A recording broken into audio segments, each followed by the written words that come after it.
Yo, what's up, everybody? Welcome to my cringy intro. We're here to talk about gentlemen's agreements. So, have you ever been to originals or something and your opponent goes, hey, we're not going to finish in time because I've been slow playing. But would you like to agree that if certain circumstances happen, that one of us will win? Generally, this will happen when maybe you're at 5-2, or maybe one win away or on the verge of making day 2. And your opponent really wants to make day 2, and they're like, hey, we can't afford to tie. So let's make some sort of agreement that says one of us can win. So yeah,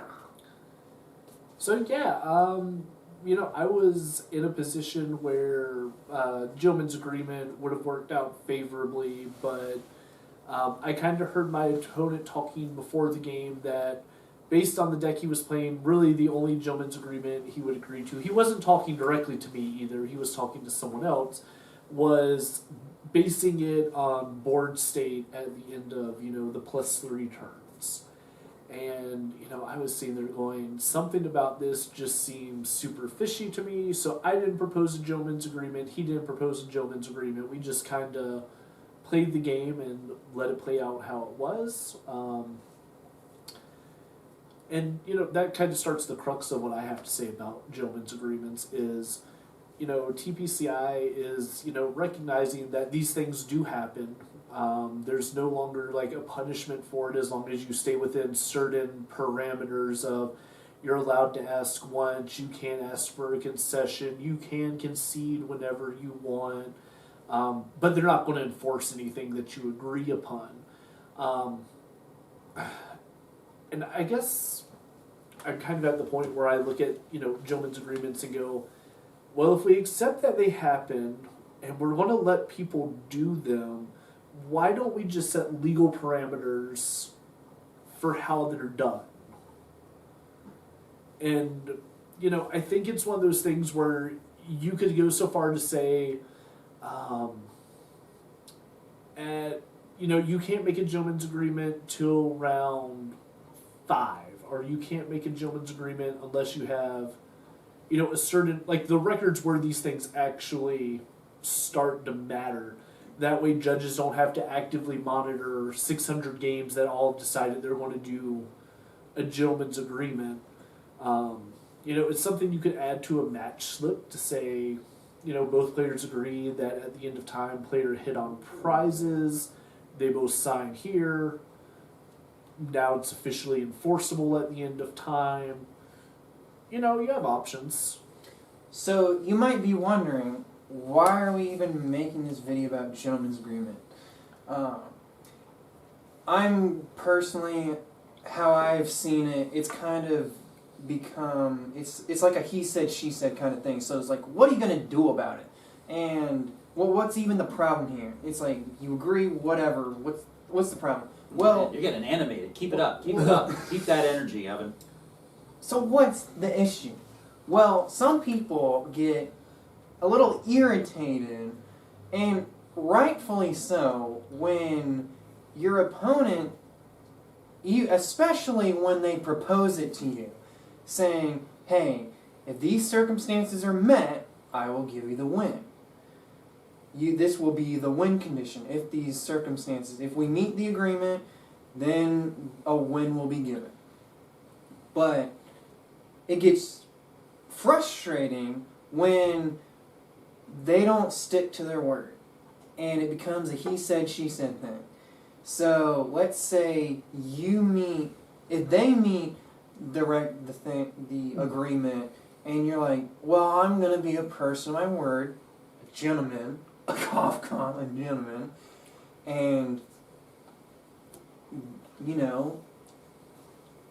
them the win because they met the win condition circumstances, but they turn their back and they're like, well, I was never planning on honoring it to begin with. You're a loser. And let's say the tables turn and, hey, you met the circumstances. And then they say, huh, joke's on you. I don't identify as a gentleman. I was never going to give you the win anyways. Ah, it's going to be a tie. And then you're just so frustrated. That this probably happened to you some point in time. And if it hasn't, if you keep up with social media like Hey Fonte, Twitter, groups like that, you've surely heard someone ranting about this person didn't go on their word, don't trust them, or you name it. And you might have even seen some proposals on Hey Fonte or other videos, maybe like this, that say, hey, we should do something about it. But like I said, it's to me kind of that he said, she said kind of things. Like, you can't really, it's a he said, she said. You'd have to do something more. You'd have to change something fundamental about it. Like Zach suggested, both players sign the match slip saying, we agree on a gentleman's agreement.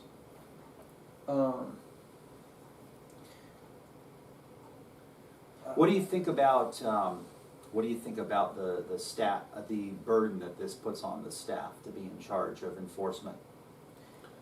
Well, I think like if you have a way to record, like I said, you have a box that you check at the top with initials by either side that says, at the end of time, player hit on prizes will be declared winner of the game. Both players sign. It's no more a burden than any other end-of-match procedure for staff. All they have to come by is say, oh, you guys both signed it, okay, he's a hit on prizes, he wins. And I mean, that's, no different than what staff are doing it and should be doing at end of round anyway, going around checking on matches that are wrapping up, checking in, here or there. It becomes like a very clear-cut case of, oh, you both signed this, you both agreed to it, bada bing, bada boom. Like, if you're going up against someone that you know is notorious for slow play, maybe you don't want to enter into this agreement because you just say, sorry, man, I know my pace of play can be, varied, and so I'm not comfortable signing because I don't want to, put you in a place where my pace of play messed you up. That way you're not putting it on your opponent. You just say, it's about me, it's not about you. And then you just don't enter into it. And, when your opponent's like, well, come on, man, that's when you can call over and say, hey, my opponent, we talked about the gentleman's agreement signature, and I said no, and now my opponent's asking me again if I would do it. And now it's, clear-cut harassment on... We do have protocols in place for requesting an intentional draw more than once. And I don't know if the gentleman's agreements, if that's written down yet, but yeah, you should only be able to ask for it once, and they should just say yes or no, and that should be it. Yeah, I think the only verbiage they have is that they recognize it happens and they're not going to penalize players, but they're not going to enforce it. I don't think it has the exacts in it of what you're allowed to do or not do. We do have a document that was published by Team Compendium about what is legal in terms of intentional draw. We've all read it, and there's a link to it in the video description. Going back to the he said, she said kind of thing, and the ranting on social media, now because of social media, you could, if this happens to you, then you can say so-and-so didn't follow through on their agreement. You're a big meanie boo. And this is what I like. So I'm of the opinion that gentlemen's agreements should not be enforceable. I kind of like the way things are, and that's the punishment is that people go on social media. It's already happening now that the protocols are in place and written down for how they're supposed to work. We've already seen people go on Facebook and stuff and say, hey, I played such and such a player. They went back on their gentleman's agreement. And, it's akin to, not saying please and thank you, or passing gas in an elevator. Everyone now has a lower opinion of you if you fall back on your agreement. And so I kind of like the way things are now. They get to chew you out on social media. There you go. That's your punishment. No, my counter argument to that is going to be, we're trying to put core tenets of fairness and sportsmanship and this, that, and the other in there. And if we're going to say, you can do it, but we're not going to enforce it, you almost go against like your own standpoint on sportsmanship, where you're saying you as two sportsmen have made an agreement and now one of you is breaking the spirit of sportsmanship or spirit of the game by going against it. So I think like if TPCI had never said anything about gentlemen's agreements and just let it be that invisible ghost in the room of, as judges, you have the conversation, say, look, if people agree to it, they agree to it, but it's not our place to step in. But now you're saying, that it's been sanctioned officially, now they should just go all the way. Yeah, I feel like you either have to say we're 100% in on this or 100% we don't recognize it. Yep, that makes sense. I don't think like you should have we accept that they happen, but... Because now you're just saying, we're going to enforce some rules, but not other rules almost. Like, I think a lot of this stems from the fact that we as players say 50 minutes isn't enough to play a best of 3. And TPCI is not listening to it and saying, oh, well, what can we do to adjust best of 3 plus 3 turns? I mentioned earlier my opponent talking about board state at the end of 3 turns. I can have Nick down at 3 prizes, and Nick on his next turn is ready to cross division me for game. Okay, that's fair. I can see why you would make a case for board state there, but kind of specific to my game in Atlantic City, my opponent afterwards is talking to his friend about, well, I could have done this, and he would have lost on the next turn. And I'm sitting here looking at my hand that had reset stamp power plan in it, thinking, maybe you're at 2 prizes. What are the odds that with 7 out of the 10 draw supporters you have in your discard pile, and you having not played a supporter in the last turn, are you going to get out of my reset stamp? So if we're not going to enforce gentlemen's agreements, really we should kind of go back to a look at end of match procedures of, can game 3 count if a total of 3 prizes, 4 prizes have been taken to determine a winner? That way we're still keeping the right amount of time in the event without changing anything, but now saying, okay, kind of going by those procedures, end of match procedures, where say, okay, well, this player is taking 4 prizes and they're clearly ahead. This person now wins the game based on a set condition. But I think one of the reasons they stopped doing that kind of thing was because of stall and millmen. Because decking out is a win condition. However, they don't take prizes, so you'd look and say, oh, well, the other player took a prize, so technically they would be ahead. So if you have a Pidgeotto deck, you have all support Pokemon, and the other player is attacking, so it'd be kind of unfair, kind of. But that's what I'm saying, you have to take a minimum number of prizes in that game, in game 3 for it to matter. So if game 1 you get milled out, game 2 you're there, and game 3 you're kind of playing at a stalemate, time's called, you haven't taken, say, 4 prizes, it's anybody's game, it's still a tie at that point. You've taken 4 prizes, you still have a 20 card deck, they're probably not milling you out in the next couple turns without, real solid answers either. What if part of your strategy is to go down low on prizes? It's kind of my kind of thing is they are intentionally going a different win condition and if this were in place, it would be unfavorable to them. You know what I mean? I know what you mean, and I mean, I think it's one of those things that in every game that I've ever played where control is a thing, you have to accept that you have to be I don't want to say like fast-paced player, but you have to like keep pace knowing that your opponent can play around your win con. And I think like that in and of itself is a skill in any game, you know, knowing signs that your opponent's riding the clock and being proactive about calling judges and getting out of the stigma that, well, maybe my opponent was slow playing, but I didn't want to be that guy, so I didn't.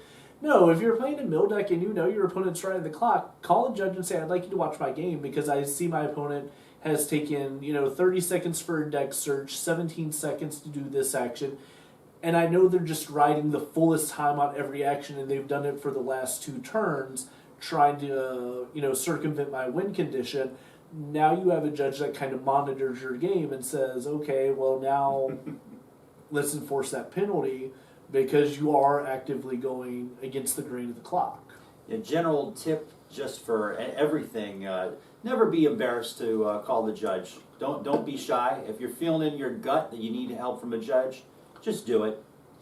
As someone who's been a judge for like many years before not, like at a cup earlier this year, I had Lysander Labs in play and I threw a giant bomb on something, and like I was pretty sure I knew the interaction in my head, but my opponent asked me about it, and I was like, I'm pretty sure I know, but I don't want to tell you something and let you operate under false pretenses and then be like, haha, this is really how it works, gotcha.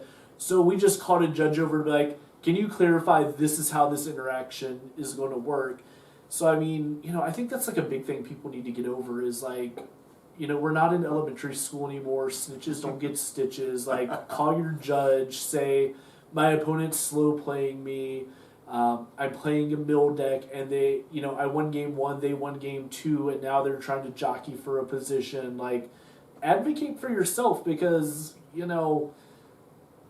any game that has a time limit isn't going to be favorable for a control deck if the tiebreaker isn't number of cards left in deck. Mm-hmm. Yeah. And I remember, you guys just made me think of something. I remember like reading like 12 years ago this document for this organized play program for some other TCG. I don't even remember what it was. I think it was Star Wars. But so they had a tiebreaker system in place where if a match was still going on, then and when time was called, they'd be like, oh, well, the first tiebreaker is your number of life points or whatever it's called, and then the next tiebreaker is who has the most of a certain type of card in play, and then the third tiebreaker was number of cards left in your deck. And again, I don't remember what game it was, but so you do have precedent for like other aspects other than just one metric to determine who would be the winner of the game. I'm not saying Pokemon should implement that, but there is precedent for resolving a tie in the middle of a game. Other systems have done that. I think Yu-Gi-Oh even had like they had life points as a tiebreaker at one point. God help me for quoting the phrase, look at Argent Saga and the number of tiebreakers they have. I mean, it's a game designed for gamers by gamers, and whatever your opinion of it is, the rules are super in-depth to where... Link in the description. Yeah, ties are like near non-existent just because of how precise you can be in tiebreakers. And like, it's funny because the first couple tiebreakers are like the equivalent of your prize cards, then the number of like Pokemon you have on the field, and then number of cards left in deck. And their version of a control deck is more focused on like hand lock than deck lock. So decks that draw aggressively were actually more punished than control decks because control decks would actually put cards back in your opponent's deck, but decks that drew quickly would be more prone to losing by that particular rule. So it's interesting the way that you could, make that play out. Another concern that I think of when it seems we've kind of segued away from gentlemen's agreements and more into ties. So Yeah, we could talk about abolishing ties. That's another thing that's been proposed. I don't know if that's what you were about to say. no, it goes back into. I mean, it still does relate to gentlemen's agreements and saying if we have this certain tiebreaker, just in an official context, saying about who has more prizes. Well, with Ultra Beast, we've kind of like introduced cards that kind of mess with the prizes. Mm-hmm. So it's less about, oh, I'm winning because I took this many prizes, but I can drop a card like Nagano GX, Stinger, and then all of a sudden we're equalized and I got 3 prizes. It's like, that has nothing to do with your thing. It's just because strange effects have been introduced to the game. I mean, you kind look of at idea. Chaotic Order, you look at Blade GX, you look at Burst GX, you look at Lightning GX. I mean, you do have all these things that manipulate prizes, and I mean, you could go so far as saying, what if we went with a 2/3 rule? So, like, a player that's basing their win con on taking prizes now has to take 4 out of 6 prizes for the game to count. So, okay, so that's your game plan. Your opponent's playing mill. They have to mill 2/3 of your deck to see, did you make a first tiebreaker there? Because then you could, give some standard for comparison. Because, like, if you're designed to be a fast enough paced deck that, you can take these prizes in this amount of time. Okay, if you're mill, how aggressive do you have to go? How much are you depending on, sliding on the back foot and letting your opponent get up or get through, whatever turn. There are ways that you can get it without ruling something out. I just think all that just kind of gets muddy. I feel like it becomes an interpretation kind of thing, and once you kind of like introduce that, it's like it gets all muddy. It's like, well, I have this, and I guess it goes back to I had game next turn. I had reset stand. Right. Your whole hand is RNG now. Well, what if I drew into... Now we're doing what ifs. Right. It's like... To a point, it's kind of like just... I guess it becomes a point where it's like, just accept the tie. This is going way too deep. Right. I mean, if you have to argue for more than like 30 seconds on what constitutes a winning board state... Ooh, yeah. Like, no way. No. I mean, if I say, okay, if I reset stamp you and your hand is, Energy Deoxys, you win the game. Okay, here's reset stamp, show me Energy Deoxys. Oh, you didn't have it? Okay, you got Cynthia, played the Cynthia, now do you have Energy Deoxys? Like, outside of a few short interactions, like, if your whole thing is, if I get this, and then I get this, and then I get this, and then I get this, no, like... Don't tell me, well, if I acrobike into Psychic Deoxys, then I can bench Deoxys. No. Like, just, if you don't draw it, you don't have it. Like, but there's a chance. But there's a chance. Right. We're not, like, stop. You get to a point, it's like, no, we're not talking about chance. It's like, I could win. But I could win.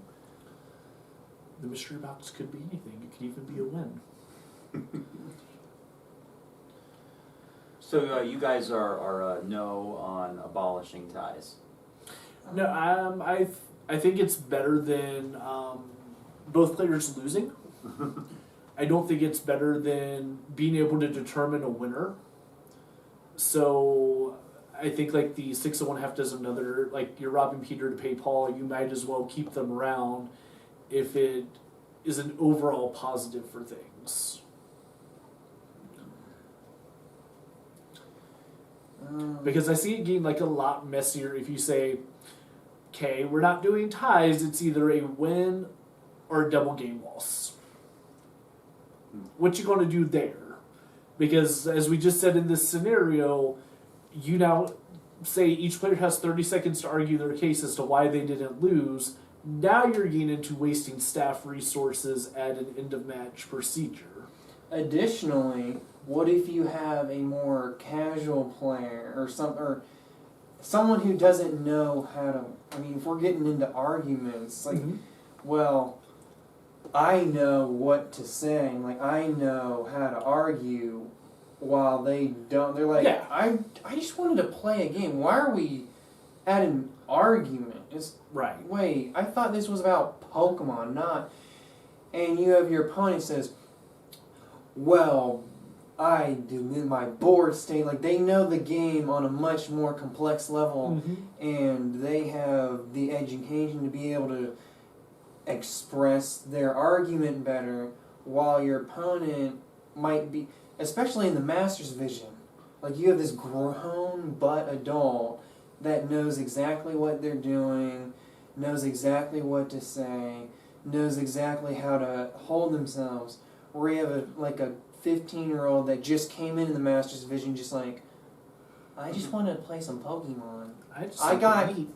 I got this guy, and I had game, and then the judge, and then that also goes into interpretation again. Right. The judge is like, well, he provided a better argument, so he should get the win. It's like, I thought this was about playing the game, not, This is a game with rules, and it's consistent, and Pokemon is just a giant math problem with a narrative structure. So yes, there's an advantage in having an objective criteria for winning a gentleman's agreement, like prize count, rather than some subjective criteria like, oh, I had superior board control. There's value in that. As soon as you get to the subjective, it just all goes out the window. And I think if you take ties away, you take away the ability for anything that isn't a prize-based deck to ever win, because unless it's a super aggressive mill, like I'm thinking back to like Durant, you could go really fast with Durant just because of how aggressive it continually milled. You could finish games within time, but like some of the Pidgeotto control decks now, I don't think you could just rush a game effectively, You're going to lose if you rush it. Like, part of the thing or skill is kind of going back and forth and being controlling, and I mean, Mill is just a win con. The Bellaba and Bryson man is kind of just a win con, being able to discard the rest of the cards and saying, good game. I'm also no on abolishing ties. I like it, and it gets slower players to play faster. It got me to play faster when they introduced them, so yay ties. But if you can end a match with one winner, then you should try that. I've done 4 gentlemen's agreements, and I am fortunate to say that they have always been honored, all 4 of those times. So I understand the the frustration over getting into one of these and your opponent not holding the bargain if they're on the bad side of it. I guess all in all, it goes back to the he said, she said. You'd have to have some big change like Zach proposed. And if we're going back to the box thing, well, what if I don't want to pay extra for ink? That costs a lot of money for the ink, and in order to put that on the match slip, you're going to have bigger match slips. And then you get in this whole thing, it's like, well, we got to have more space to hold the bigger match slips and more ink to have... I mean, who actually uses the barcodes on there? Come on, there's space.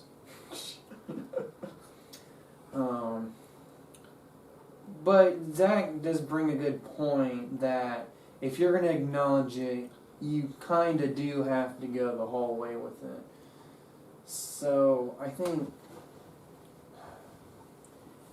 do kind of like a non-harassment kind of thing.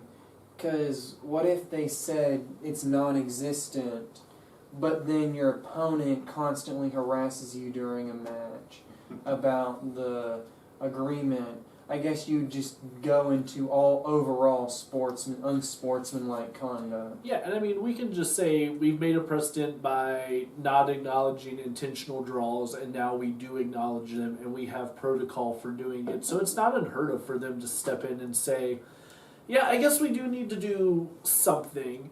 And I mean, even if it's just saying, here's the language you're allowed to use, here's what can constitute a gentleman's agreement, I think it would go a long way.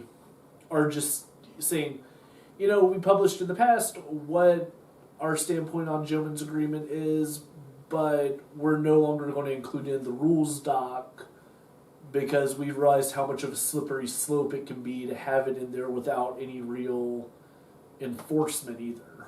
Mm-hmm.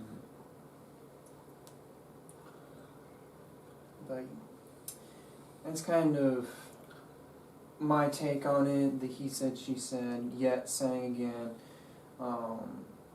staff needing to enforce ink and paper. I guess you just get to a point to where it's just too much, and the subjectiveness. I mean, even language, like you mentioned, like language is a messy thing. Subjectiveness is a messy thing.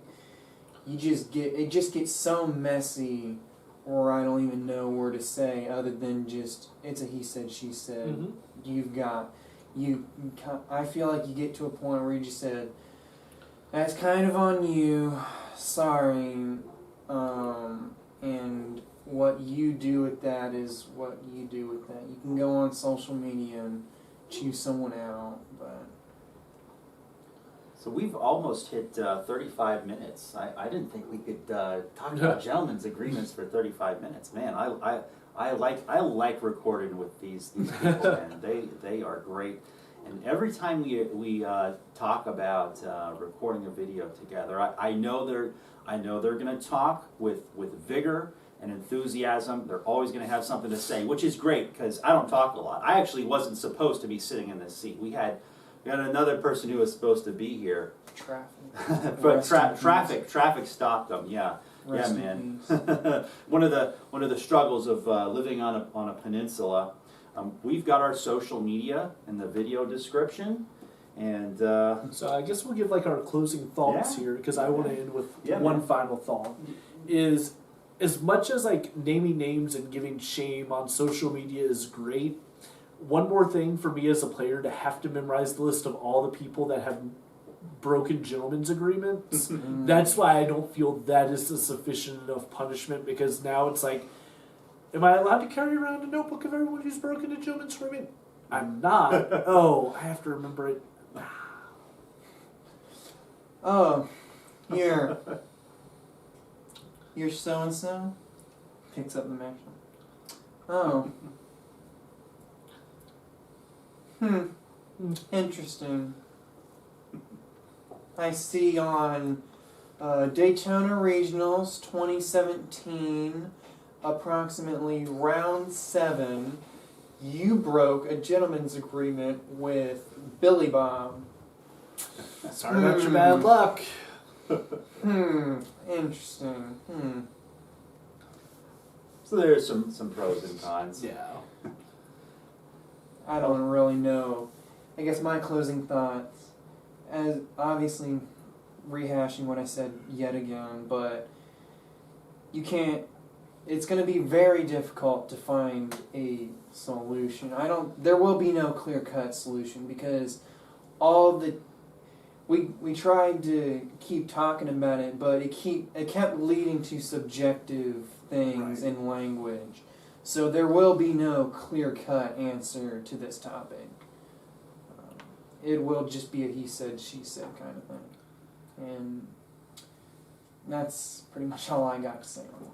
But let's get excited for Sword and Shield so we can actually stream some games again and not just talk about our opinions on things. Oh yeah. When the new set comes out, we'll definitely have some content.